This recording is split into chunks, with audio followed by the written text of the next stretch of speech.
She stood on the sidewalk with her phone pressed to her ear, smiling, while telling the police I was illegally blocking my own driveway. She was so confident it almost felt rehearsed. 24 hours later, the same HOA that backed her sat in stunned silence as she was officially barred from the neighborhood she thought she owned. This is how that happened. It was a quiet morning, no traffic, no noise, just me standing in my driveway with a cup of coffee, my car parked exactly where it had been parked every day since I moved in. Then I heard heels. Fast, sharp, angry. I turned just in time to see her marching across the sidewalk, phone already in her hand, eyes locked on my car like she'd caught me committing a crime. "You can't park there," she snapped. I looked down, looked at my driveway, looked back at her. It's my driveway. She didn't even blink. "I've already called the police." That was the first moment I realized this wasn't about parking. This was about control. She stepped back, crossed her arms, and watched me like she was waiting for the show to start. A few neighbors peeked through their blinds. One pulled out a phone. She noticed. She liked that. 15 minutes later, 2 police cars rolled in. She straightened her posture immediately. This was her moment. Here's what she didn't know. I don't raise my voice. I don't argue emotionally. I don't panic when someone threatens authority. I read contracts for a living.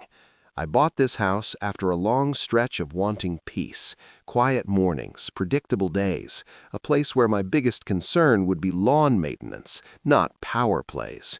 Before I moved in, I read every HOA document, every bylaw, every amendment, every clause buried 3 layers deep that nobody else bothered to look at, and I knew exactly where my driveway ended and where her authority didn't. So when the officers stepped out and asked what the issue was, I didn't say much. I just handed them the property survey. She started talking fast. "He's blocking public access. He refuses to comply. He's been warned before." None of it was true, but she said it like it was already decided. Her name was on everything. HOA emails, notices, community boards, meeting minutes. She wasn't just a member, she was the enforcer.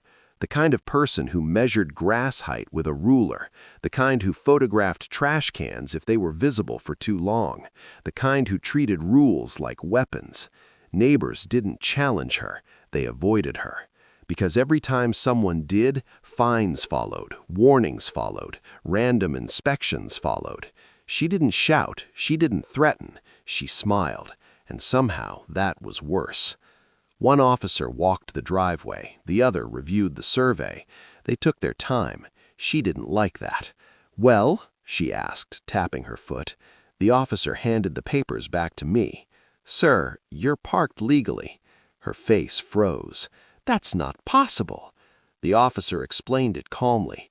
Property lines, easements, municipal code, all things she clearly never expected to hear spoken out loud.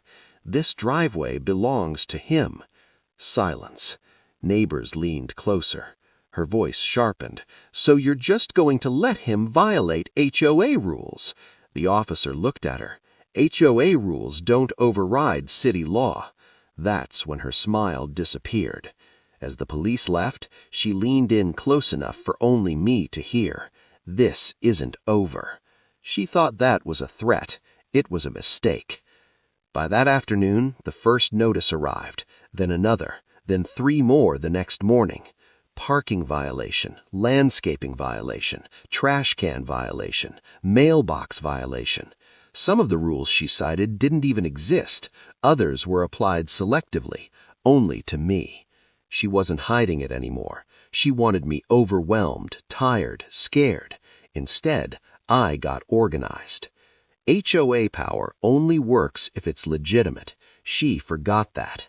She issued fines without board approval, used outdated rules, and forced amendments retroactively.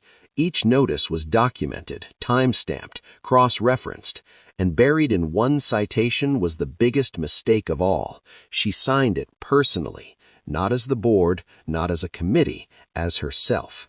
That single signature turned harassment into liability. I wasn't the only one. Once I pushed back, others quietly stepped forward. Stories started surfacing. Fines issued after disagreements, threats disguised as reminders, enforcement that only applied to certain people.